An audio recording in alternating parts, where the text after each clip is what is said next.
Bonsoir, ici Angélie Narration et je vais vous conter une histoire pour vous endormir. Le bonhomme de neige, un conte des contes d'Andersen. Quel beau froid il fait aujourd'hui, dit le bonhomme de neige. Tout mon corps en craque de plaisir, et ce vent cinglant, comme il vous fouette agréablement. Puis, de l'autre côté, ce globe de feu qui me regarde tout béat.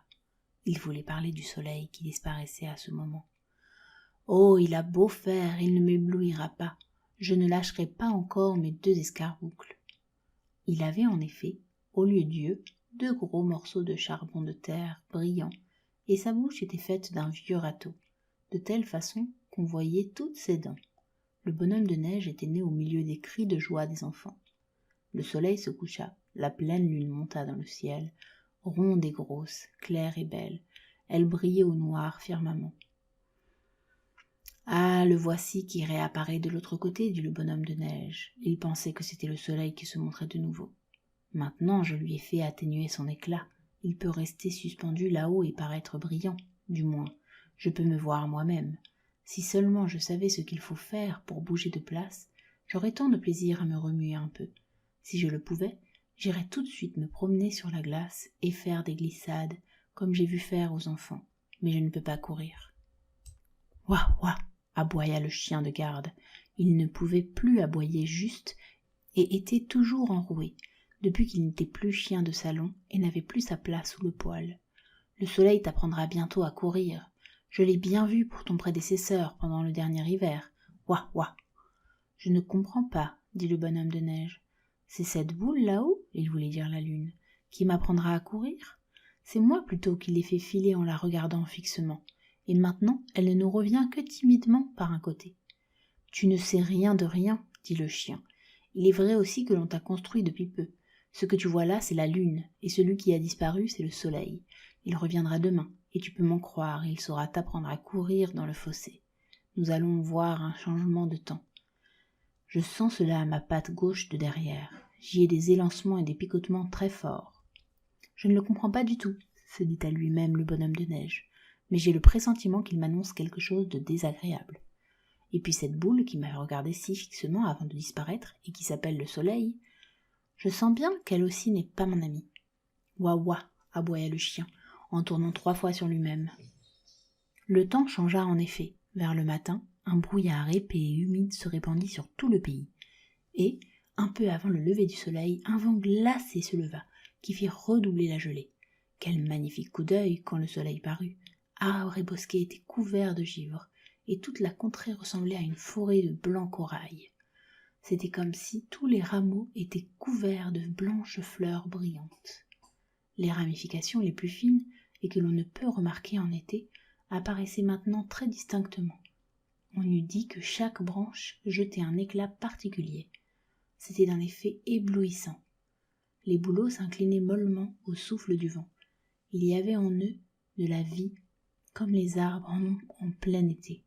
Quand le soleil vint à briller, au milieu de cette splendeur incomparable, il sembla que des éclairs partaient de toutes parts, et que le vaste manteau de neige qui couvrait la terre ruisselait de diamants étincelants.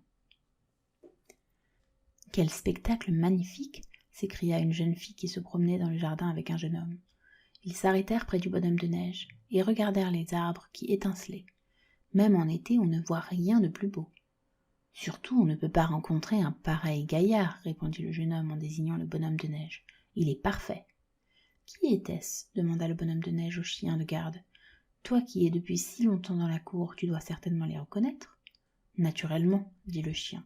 Elle m'a si souvent caressé, et lui m'a donné tant d'os à ronger, pas de danger que je les morde.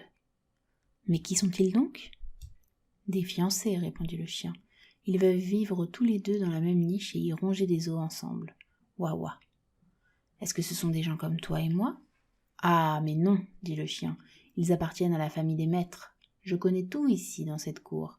Oui, il y a un temps où je n'étais pas dans la cour au froid et à la tâche pendant que le souffle vint le glacer. Ouah ouah. Moi j'adore le froid, dit le bonhomme de neige. Je t'en prie, raconte. Mais tu pourrais bien faire moins de bruit avec ta chaîne, cela m'écorche les oreilles. Ouah ouah, aboya le chien. J'ai été jeune chien, gentil et mignon, comme on me le disait alors.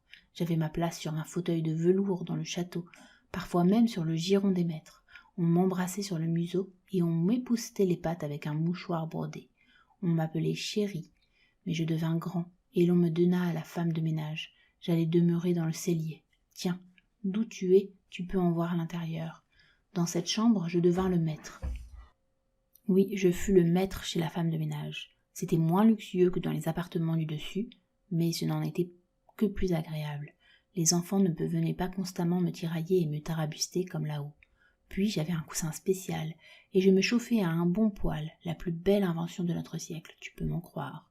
Je me glissais dessous, et l'on ne me voyait plus. Tiens, j'en rêve encore. Est-ce donc quelque chose de si beau qu'un poêle ? Reprit le bonhomme de neige après un instant de réflexion. Non, non, tout au contraire. C'est tout noir avec un long cou et un cercle en cuivre. Il mange du bois au point que le feu lui en sort par la bouche. Il faut se mettre au-dessus ou au-dessous, ou à côté, et alors rien de plus agréable. Du reste, regarde par la fenêtre, tu l'apercevras. Le bonhomme de neige regarda et aperçut en effet un objet noir reluisant avec un cercle en cuivre et par-dessous lequel le feu brillait. Cette vue fit pour lui une impression étrange qu'il n'avait encore jamais éprouvée, mais que tous les hommes connaissaient bien. « Pourquoi es-tu parti de chez elle ?» demanda le bonhomme de neige. Il disait « elle », car pour lui, un être si aimable devait être du sexe féminin. « Comment as-tu pu quitter ce lieu de délices ?»« Il le fallait bon gré mal gré, » dit le chien. « On me jeta dehors et on me mit à la tâche, parce qu'un jour je mordis à la jambe le plus jeune des fils de la maison, qui venait de me prendre un os. Les maîtres furent très irrités, et l'on m'envoya ici à la tâche. Tu vois, avec le temps, j'y ai perdu ma voix. J'aboie très mal. » Le chien se tut, mais le bonhomme de neige n'écoutait déjà plus ce qu'il lui disait. Il continuait à regarder chez la femme de ménage où le poêle était posé. « Tout mon être en craque d'envie, disait-il. Si je pouvais entrer. Sois bien innocent tout de même. Entrer, entrer, c'est mon vœu le plus cher. Il faut que je m'appuie contre le poêle. Dussé-je passer par la fenêtre ? Tu n'entreras pas, dit le chien. Et si tu entrais, c'en serait fait de toi. C'en est déjà fait de moi, dit le bonhomme de neige. L'envie me détruit. Toute la journée, il regarda par la fenêtre. Du poêle sortait une flamme douce et caressante. Un poêle seul, quand il a quelque chose à brûler, peut produire une telle lueur, car le soleil ou la lune, ce ne serait pas la même lumière. Chaque fois qu'on ouvrait la porte, la flamme s'échappait par-dessous. La blanche poitrine du bonhomme de neige en recevait des reflets rouges. Je n'y pus plus tenir. C'est si bon lorsque la langue lui sort de la bouche. La nuit fut longue, mais elle ne parut pas telle au bonhomme de neige. Il était plongé dans les idées les plus riantes. Au matin, la fenêtre du cellier était ouverte de givre, formant les plus jolies arabesques qu'un bonhomme de neige pût souhaiter. Seulement, elle cachait le poêle. La neige craquait plus que jamais. Un beau froid sec, un vrai plaisir pour un bonhomme de neige. Un coq chantait, en regardant le froid soleil d'hiver. Au loin dans la campagne, on entendait résonner la terre gelée sous les pas des chevaux s'en allant au labour, pendant que le conducteur faisait gaiement claquer son fouet en chantant quelques rondes campagnards que répétait après lui l'écho de la colline voisine. Et pourtant, le bonhomme de neige n'était pas gai. Il aurait dû l'être, mais il ne l'était pas. Aussi, quand tout concourt à réaliser nos souhaits, nous cherchons dans l'impossible et l'inattendu ce qui pourrait arriver pour troubler notre repos, il semble que le bonheur n'est pas dans ce que l'on a la satisfaction de posséder, mais tout au contraire dans l'imprévu, d'où peut souvent sortir notre malheur. C'est pour cela que le bonhomme de neige ne pouvait se défendre d'un ardent désir de voir le poêle.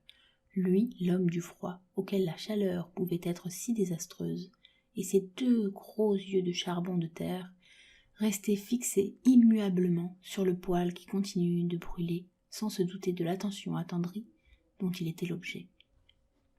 Mauvaise maladie pour un bonhomme de neige, pensait le chien. Ouah ouah, nous allons encore avoir un changement de temps. Et cela arrive, en effet. Ce fut un dégel, et plus le dégel grandissait, plus le bonhomme de neige diminuait. Il ne disait rien, il ne se plaignait pas. C'était mauvais signe. Un matin, il tomba en morceaux, et il ne resta de lui qu'une espèce de manche à balai. Les enfants l'avaient planté en terre et l'avaient construit autour leur bonhomme de neige. « Je comprends maintenant son envie, » dit le chien. « C'est ce qu'il avait dans le corps qui le tourmentait ainsi. Ouah ouah. » Bientôt après, l'hiver disparut à son tour. « Ouah ouah » aboyait le chien. et une petite fille chantait dans la cour. Ohé, voici l'hiver parti, et voici février fini. Chantons coucou, chantons cuit. Et toi, bon soleil, viens vite. Personne ne pensait plus au bonhomme de neige. C'est la fin de l'histoire. Si mon histoire vous a plu, n'hésitez pas à vous abonner pour suivre les prochaines publications. Bonne nuit et faites de beaux rêves enchantés.